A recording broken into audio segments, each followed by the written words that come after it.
Hello friends, welcome to suggestive education. Suggestive এডুকেশনে সকলকে স্বাগত জানাই। এসএসসি জিডি যে আমরা ম্যাথ পিওকে প্র্যাকটিস করছিলাম, তো আজকে আমাদের হবে 5 মে 2026 শিফট 2।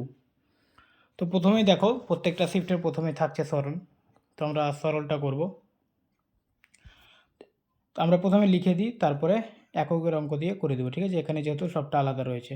তো 82, 66 বিয়োগ, এটা যোগ করে নাও, 41 আর 29 মানে হচ্ছে 40 আর 30 মানে 70, যোগ 73 বিয়োগ 54 যোগ 36, ঠিক আছে? এককের অঙ্ক দিয়ে যদি আমরা করি, দেখো 6 আর 2 8, 8 থেকে যদি 0 বাদ দিই তো 8ই হবে। ওই 8 আর 3 11, 11 থেকে 4 বাদ দিলে 7, 7 আর 6 যদি যোগ করি তো 13, তাহলে 13 মানে এককের অঙ্কে হচ্ছে 3, ঠিক আছে? তো এককের অঙ্কে 3, অপশন এ হচ্ছে অ্যান্সার। ওকে, তারপরে হচ্ছে আবার এটাকে লিখে দেব, 93 48 যোগ 22 2 44 যোগ 37কে 1 দিয়ে ভাগ করলে 37 বিয়োগ 19 যোগ 16। আবার এককের অঙ্ক দিয়ে যদি করি তো দেখো, এটা 3 থেকে তো 8 বিয়োগ হয় না, আমরা বিয়োগ করার সময় কি করি, 13 ধরি। তো 13 থেকে 8 বাদ দিলে হচ্ছে 5, এককের অঙ্ক আসলো 5। 5 আর 4 যোগ করলে হবে 9, 9 আর 7 যোগ করলে হবে 16, বা 6ও ধরতে পারি। তো 16 ধরলে 16, 6 মানেই 16ই ধরবো এমনিতে বিয়োগ করার সময়। তো 16 থেকে 9 বাদ দিলে হবে 7, আর 7 আর 6 যোগ করলে 13। তো আবার এককের অঙ্ক আসছে 3, অপশন এ হচ্ছে অ্যান্সার। ওকে, নিচের কোনটি 5-এর 6-এর চেয়ে ছোট? তো 5-এর 6-এর চেয়ে ছোট, তাহলে তুলনা করতে হবে।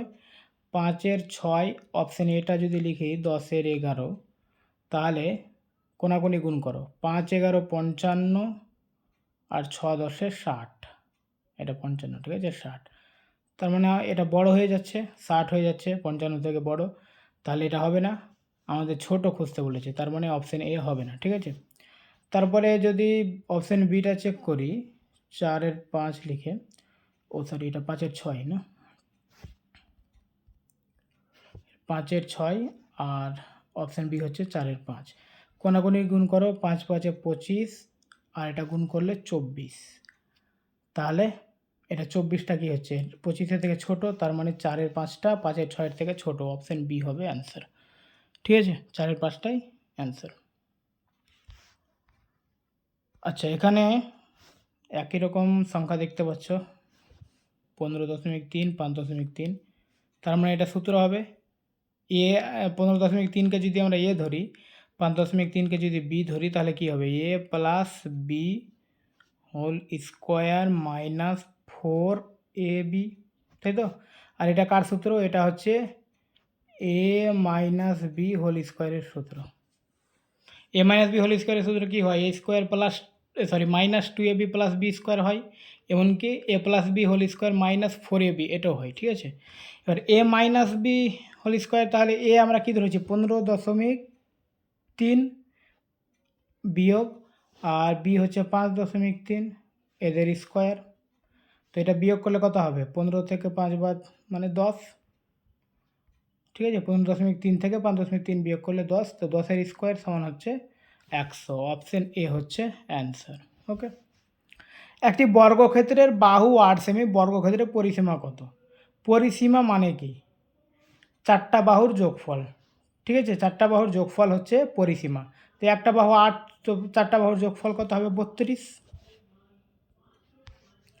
একটি রম্বসের ক্ষেত্রফল 84 বর্গ সেমি, একটি কর্ণ 14 সেমি হলে দুটি কর্ণের অনুপাত কত? আচ্ছা, কর্ণ বের করতে হবে, আর আমরা ক্ষেত্রফলের সূত্র জানি, হাফ ইন্টু একটি কর্ণ আর একটি কর্ণ দেইনি, মানে দুটি কর্ণের গুণফল সমান হচ্ছে 84। এটা হচ্ছে ক্ষেত্রফলের সূত্র, half into d1 into d2। তো d1টা লিখলাম না, কারণ একটা কর্ণ দেওয়াই রয়েছে, তো একটা কর্ণ বসিয়ে দিলাম, d2 মানে অপর কর্ণটি আমাদের বের করতে হবে। চলো ক্যালকুলেশন করি, এটা 7 দিয়ে কাটলো, সমানের এপার ওপার যদি কাটি তো 7 12 84, তাই তো? তাহলে d2 সমান, অর্থাৎ অন্য কর্ণটি হলো 12।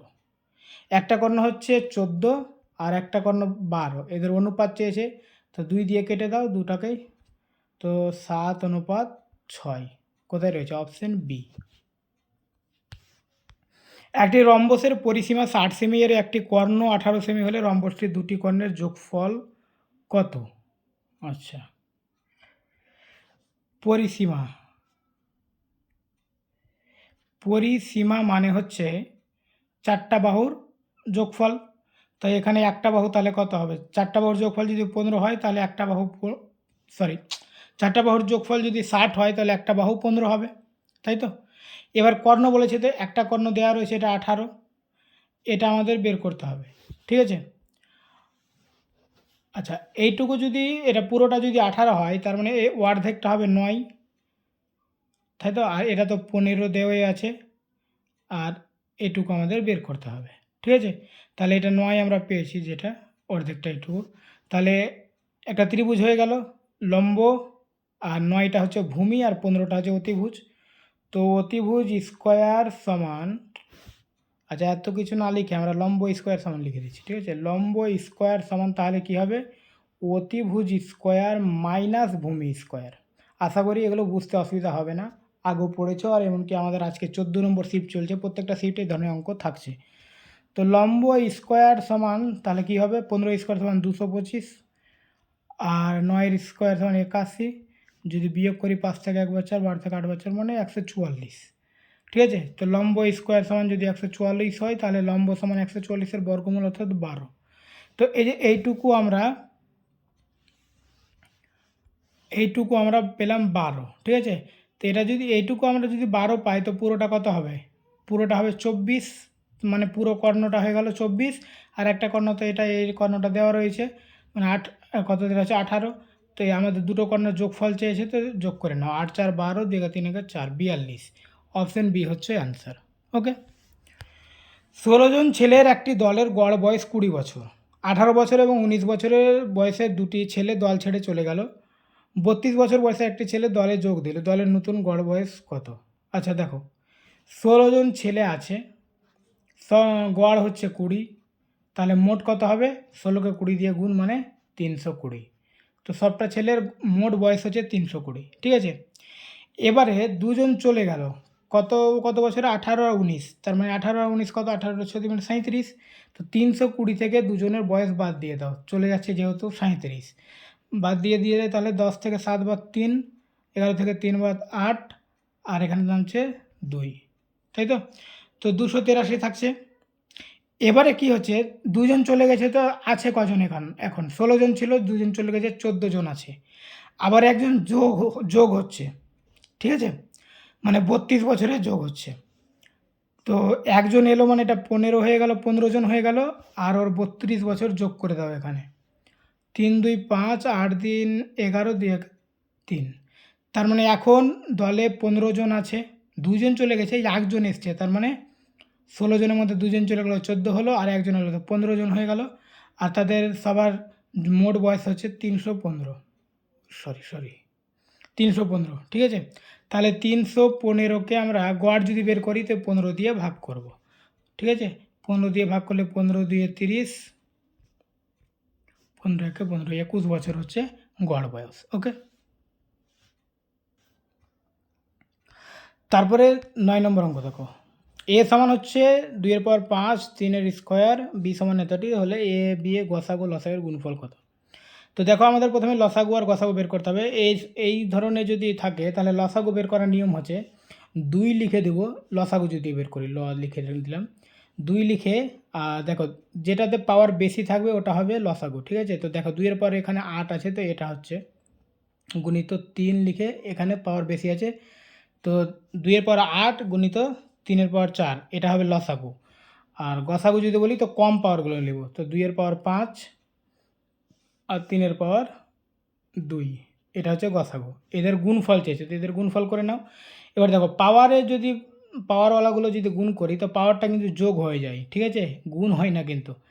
2 আর 8 আর 5 যোগ করলে হবে 13, 5 আর 40 হবে না, 8 5 এর গুণ হবে, ঠিক আছে? সরি, যোগ হবে, ঠিক আছে? গুণিত, এটা 3 লিখে, 4 আর 2 6, ঠিক আছে? তাহলে 2 এর পাওয়ার 13, 3 এর পাওয়ার 6, অপশন এ রয়েছে, এটাই হচ্ছে অ্যান্সার। 5 এবং 12 মধ্যবর্তী সমস্ত মৌলিক সংখ্যার লসাগু কত? মৌলিক সংখ্যা কী কী? 5 আর 12 মধ্যবর্তী বলেছে, তার মানে 5 তো মৌলিক সংখ্যা, কিন্তু এটা ধরা যাবে না। পরে দেখো 6 হবে না, 7 আর কি আছে 8 9 11, তার মানে দুটো মৌলিক সংখ্যা, এদের লসাগু কত? লসাগু তো করা যাবে না, মানে গুণ করতে হবে। 7 11 77। যদি a সমান 8x, b সমান 6x হয়, তাহলে b এর কত শতাংশ? এক্সগুলো এখানে বাদ দিয়ে দাও। a হচ্ছে 8 আর b হচ্ছে 6, তো এই বিটা মানে 6টা 8-এর কত শতাংশ? তো 8 এর বলেছে মানে 8 নিচে, এই 6টা 8-এর কত শতাংশ? শতাংশ বলেছে, 100 দিয়ে গুণ করে দাও। ঠিক আছে, তো 2 দিয়ে কাটলে 3, 2 দিয়ে কাটলে 4, 4 দিয়ে কাটলে 4 25 100 সমান 3 25 75। ওকে, একটি বস্তুর বিক্রয় মূল্য এবং ক্রয় মূল্য যথাক্রমে 6,000 টাকা এবং 8,000 টাকা, ক্ষতির শতকরা হার কত? দেখো, ক্রয় মূল্য হচ্ছে 8,000, এই যে পরেরটা বলেছে, আর বিক্রয় মূল্য হচ্ছে 6,000। তো 8,000 টাকার জিনিস 6,000 টাকায় বিক্রি করছে, মানে 2,000 টাকা ক্ষতি করছে। 8,000 টাকায় ক্ষতি হচ্ছে 2,000 টাকা, শতাংশতে চেয়েছে, তার মানে 100 টাকায় কত ক্ষতি? ঠিক আছে, চলো 3টা শূন্য 3টা শূন্য কেটে দাও, 2 1 2, 4 2 8, 4 দিয়ে কাটলে এটা হবে 25, তার মানে অ্যান্সার হচ্ছে আমাদের 25%। কোনো বস্তুর ক্রয় মূল্যের 25% তার বিক্রয় মূল্যের 10%-এর সমান, লাভের শতকরা হার কত? দেখো, ক্রয় মূল্য মানে সিপি, ইংলিশে আমরা যদি লিখি কস্ট প্রাইস, আর বিক্রয় মূল্য মানে হচ্ছে এসপি। ঠিক আছে, তো সিপি গুণিত 25%, তাই তো? সিপি এর 25%, তো সিপি গুণিত 25% সমান এসপি মানে বিক্রয় মূল্য গুণিত 10%। এটা যেহেতু সমান বলেছে, তাই মাঝখানে আমরা সমান দিয়ে দিলাম। ঠিক আছে, এখান থেকে সিপি আর এসপির মানটা বের করতে হবে। দেখো, সমানের দুই দিকেই 100 100 কেটে যাবে, দরকার নেই। আর সিপি যদি এটা যদি 5 দিয়ে কাটি, 5 5 25, এটা 5 দিয়ে কাটলে 5 2 10, তার মানে সিপি হচ্ছে সিপির সঙ্গে 5 গুণ আর এসপির সঙ্গে 2 গুণ। ঠিক আছে, তো আমরা একবারে ভাগ দিয়ে লিখব সিপি বাই এসপি। তো যেগুলো গুণ হয়ে আছে, যেটার সঙ্গে কোনাকোনিতে বসবে, তো সিপির সঙ্গে 5 গুণ হয়ে আছে এখানে, তো এখানে 5 কোনাতে বসবে, ওই কোনাকোনি উল্টো দিকে। আর এসপির সঙ্গে 2 গুণ হয়ে আছে, তো এখানে 2 বসবে। ঠিক আছে, এবারে দেখো, এখানে তার মানে ক্রয় মূল্য পেয়ে গেলাম 2 আর বিক্রয় মূল্য পেয়ে গেলাম 5, তার মানে লাভ কত? ক্রয় মূল্য যদি 2 হয় আর বিক্রয় মূল্য 5 হয়, তাহলে 3 টাকা লাভ। ঠিক আছে, তার মানে 2 টাকায় ক্রয় মূল্যতে 3 টাকা লাভ, শতাংশতে কত? 100-তে কত টাকা লাভ? তাহলে 2 দিয়ে কাটলে এটা হবে 50, তো 3 50 150, অপশন এ হচ্ছে অ্যান্সার, 150% লাভ। তারপরে দেখো, 420 থেকে কত বিয়োগ করলে প্রাপ্ত সংখ্যাটি 120-র 180%-এর সমান হবে? কত বিয়োগ করলে বলছে, তো আমরা এটা আগে বের করি। 120-র 180% সমান কত? 120-র 180% মানে হচ্ছে, শূন্যগুলো কেটে দিলে 18 আর 12 গুণ করলে কত হবে? 18 দিয়ে 36, 18 18 216, তার মানে 420 থেকে কত বিয়োগ করলে 216 হবে? তো 420 থেকে 216টাই বিয়োগ করে দিই, তাহলে 204। ঠিক আছে, তো তার মানে 204 বিয়োগ করলে 216 হবে, অপশান বি হচ্ছে অ্যান্সার। আর প্রথম দিনে একটি কাজের 4/7 সম্পন্ন করে, আর সে দ্বিতীয় দিনে অবশিষ্ট কাজের 2/5 সম্পন্ন করে। এখন যদি অবশিষ্ট কাজের পরিমাণ 18 একক হয়, তবে মোট কাজ কত? দেখো, এখানে একটা জিনিস অনেক সময় ভুল হয়ে যায়। কি ভুল হয় আমি এটা বলছি, দেখো কিভাবে করবে। আমি ধরে নিলাম কাজটা 1 অংশ, ওই 1-এর 4/7 করেছে, মানে 1 গুণিত 4/7। ঠিক আছে, 1-এর 4/7 মানে 1 গুণিত 4/7, তাহলে 4/7 এটা গুণ করলে তো 4/7 হবে, তো 1 থেকে আমি 4/7 বিয়োগ করব। তো বললো, স্যার পাগল টাগল হয়েছে নাকি, একবারে 4/7 বিয়োগ করলেই তো হবে। কিন্তু এই বুদ্ধিটা পরেরটাতে কাজে দেবে, ওই ভুলটা যাতে না হয় ওই কারণে আমি বলছি। ঠিক আছে, তো 7 বিয়োগ 4 সমান হচ্ছে 3/4। তো অবশিষ্ট কাজ আছে এখন 3/4। এবার এখানে যে জিনিসটা বলেছে যে অবশিষ্ট কাজের 2/5, তার মানে 3/4 থেকে 2/5 বিয়োগ করা যাবে না। 1-এর 4/7 মানে 1 গুণিত 4/7, তো অবশিষ্ট কাজ হচ্ছে 3/4, মানে 3/4-এর 2/5, মানে এটা আগে গুণ করে নিতে হবে এটার সঙ্গে। ঠিক আছে, তাহলে গুণ করলে কত হবে? 6 3 এর 4 না, এটা 7 আছে না, ভুল করেছি আমি, ঠিক আছে। আর এটা 5 7 35, ঠিক আছে। তাহলে 6 এর 35, এটা হয়ে গেল 6 এর 35। এবার কি হচ্ছে, অবশিষ্ট কাজ 3 এর 7, ঠিক আছে। এবার ওর 2 এর 5 অংশ কত বের হলো, 6 এর 35, তো 6 এর 35টা এবার আমাকে এখান থেকে বিয়োগ করতে হবে। আশা করি এবার বুঝতে পেরেছো, ঠিক আছে। তো 35, তার মানে 5 15 আর 6, 15 থেকে 6 বাদ দিলে 9 এর 35। তো 9 এর 35 এখনও কাজ বাকি আছে, কিন্তু এখানে বলছে 18 বাকি আছে। তার মানে 9 এর 35 মানে হচ্ছে 18। দেখো 9 এর 35 মানে হচ্ছে 18, ঠিক আছে। তাহলে মোট কাজ কত, তো মোট কাজ আমরা 1 ধরেছিলাম, তো 1 সমান কত, তো 18 গুণিত, এটা উল্টে যাবে, তার মানে 35/9 হয়ে যাবে, একটা আর লিখছি না এখানে, ঠিক আছে। 9 2 18, 35 দিয়ে 70, অপশন ডি হচ্ছে অ্যান্সার। চলো তারপরে দেখো, এ এবং বি কে একটি কাজের জন্য নিযুক্ত করা হয়েছে।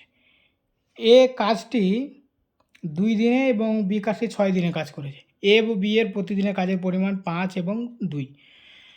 এ এবং বি যদি মোট এত টাকা মজুরি হয়, তাদের প্রাপ্ত অংশের টাকা পার্থক্য কত। দেখো এখানে এ আছে, এখানে বি আছে, ঠিক আছে। এ 2 দিন কাজ করেছে, বি 6 দিন কাজ করেছে। এ প্রত্যেক দিন 5টা করে কাজ করেছে, বি প্রত্যেক দিন 2টা করে কাজ করেছে। তো টোটাল কাজ কতটা করেছে, এ করেছে 10টা, বি করেছে 12টা। তার মানে ও যদি 10টা কাজ করে তো 10 টাকা পাবে, এ 12টা কাজ করলে 12 টাকা পাবে। তার মানে মোট ওরা কত টাকা পাচ্ছে, 22 টাকা পাচ্ছে, ঠিক আছে। কিন্তু এখানে বলছে মোট ওরা 2750 টাকা পাচ্ছে, তার মানে 22-এর মানেই হচ্ছে 2750। বলছে পার্থক্য কত, তো 10 আর 12-র পার্থক্য কত, 2, তো 2 মানে কত, ঠিক আছে। 22 মানে যদি এত হয়, তো 2 মানে কত, তো এটা যদি আমরা করি তো 2750 গুণিত একবার এখানে করে নিচ্ছি, এটা ওই প্যারে এসে উল্টে যাবে। এটা যদি কাটি তো 11, 11 দিয়ে একদিকে কাটলে 11 দিয়ে 22, 5 11 55, 250, অপশন বি হচ্ছে অ্যান্সার। দুটি ট্রেন সমান গতিতে বিপরীত অভিমুখে চলছে, প্রতিটি ট্রেনের দৈর্ঘ্য 238 মিটার। যদি তারা একে অপরকে 14 সেকেন্ডে অতিক্রম করে, তবে প্রতিটি ট্রেনের গতিবেগ কত। দেখো প্রতিটি ট্রেন যদি, একটি ট্রেনের দৈর্ঘ্য বলছে 238, এবার দুটি ট্রেন যেহেতু অতিক্রম করবে দুজনকেই, তার মানে দুটো ট্রেনের দৈর্ঘ্য তারা অতিক্রম করবে, ঠিক আছে।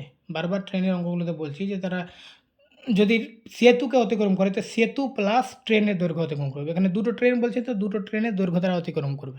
তো একটা ট্রেনের দৈর্ঘ্য যদি এতটি মিটার হয়, তো দুটো ট্রেনের দৈর্ঘ্য কত হবে, 2 গুণিত 238 গুণিত 2, 2 দিয়ে গুণ করে দিলে দৈর্ঘ্য হয়ে যাবে।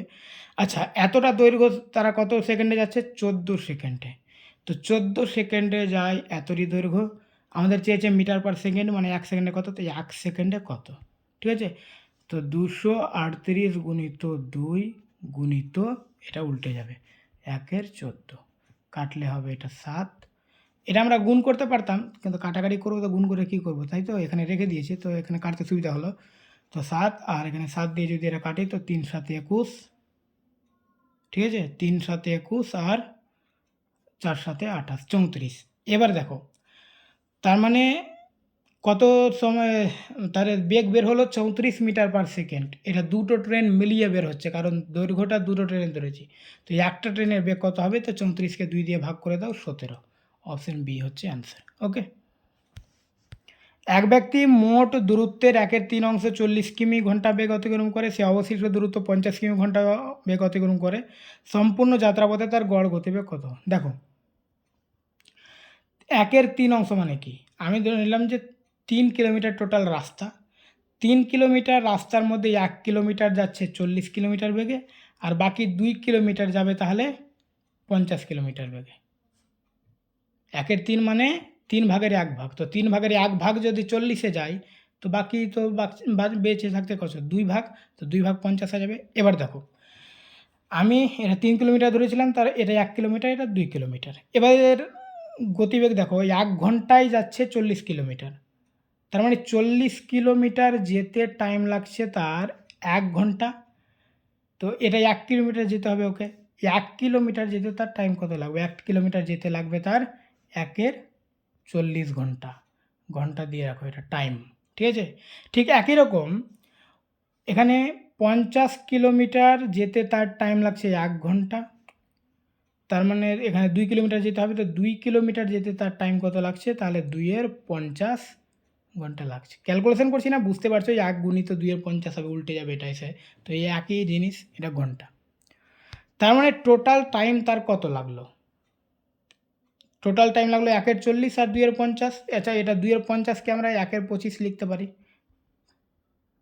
তাই তো? 2 দিয়ে কেটে দিলে 1 এর 40 আর 1 এর 25। তো 1 এর 40 আর 1 এর 25 যদি আমরা যোগ করি তাহলে কত হবে? উপরের দিকে যোগ করব, 1 এর 40 যোগ 1 এর 25, এখানে হবে না, নিচে করি। তো এখানে 1 এর 40 যোগ 1 এর 25 যদি আমরা যোগ করি তো এদের গসাগু হবে 200, এটা হবে তাহলে 5 আর এটা হবে 8। তার মানে 13/200 টোটাল টাইম লাগলো। 13/200 তার টোটাল টাইম লাগছে। কত কিলোমিটার যেতে? 3 কিলোমিটার। আমাদের গড় গতিবেগ বের করতে হবে না, গতিবেগ সবসময় 1 ঘন্টায় হয়, ঠিক আছে, 1 কিলোমিটার। তো ওদের 13/200 ঘন্টায় যাচ্ছে কত? 3 কিলোমিটার। তো 1 ঘন্টায় কত? এটা পুরোটা তো টাইম, এটা যোগ করে টাইম বের হলো, তার মানে এতটি ঘন্টায় ও 3 কিলোমিটার গিয়েছে মোট। তো 1 কিলোমিটার মানে 1 ঘন্টায় কত? তাহলে আচ্ছা, স্ক্রিনটা ভরে গেল, আমি একটু এদিকে লিখছি, উপরের দিকে, ঠিক আছে, কোনার দিকে দেখো। 3 গুণিত, আর এটা কী হবে? উল্টে যাবে। তার মানে 200/13, তার মানে 600/13। অপশন ইয়ে হচ্ছে অ্যান্সার। ওকে। একটি বস্তুর চিহ্নিত মূল্য তার ক্রয় মূল্যের 8/3 বস্তুটির বিক্রয় মূল্য তার চিহ্নিত মূল্যের কত শতাংশ, তাই তো? মানে লাভের শতকরা হার কত? আচ্ছা ঠিক আছে, দেখো কি বলছে এখানে, ক্রয় মূল্য, বিক্রয় মূল্য, চিহ্নিত মূল্য। ক্রয় মূল্যের 3/8 কি চিহ্নিত মূল্যটা? তো ক্রয় মূল্য যদি 3 হয় তো চিহ্নিত মূল্য হবে 8, আর এটা বিক্রয় মূল্য চিহ্নিত মূল্যের 5/8, মানে চিহ্নিত মূল্য যদি 8 হয় তো বিক্রয় মূল্য হবে 5। আচ্ছা, 3 টাকার জিনিস 5 টাকায় বিক্রি করছে, 2 টাকা লাভ করছে, লাভের শতকরা চেয়েছে। তো 3 টাকার ক্রয় মূল্যে মানে জিনিস 2 টাকায় বিক্রি করছে, তো লাভ কত হচ্ছে? 2 এর 3 মানে হচ্ছে কত?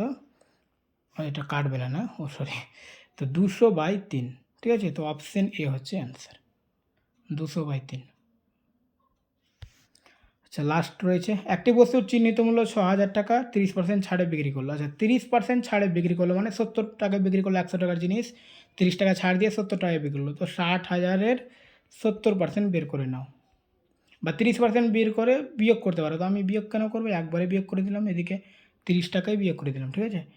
তো 2টা শূন্য, এখানকার একটা শূন্য, এখানে কেটে দাও, তাহলে 6 7 42। তার মানে 6,000 টাকার জিনিস 30% ছাড় দিয়ে 4200 টাকায় বিক্রি করছে। তো 4200 টাকায় বিক্রি করার পরে বলছে 50% লাভ হচ্ছে। 50% লাভ মানে হচ্ছে যে 100 টাকার জিনিস 150 টাকাতে বিক্রি করা। 50% লাভ মানে কি? 100 টাকা কিনে 150 টাকায় বিক্রি করা 50% লাভ। কিন্তু এখানে 150 টাকায় বিক্রি করা পাচ্ছি আমরা 50% লাভ হিসাবে, কিন্তু বিক্রি তো করছে 4200 টাকায়, তার মানে 150-র মানেই হচ্ছে 4200। তাহলে ক্রয় মূল্য কত? ক্রয় মূল্য 100, তো 100 মানে কত? ক্রয় মূল্য বের করে নাও।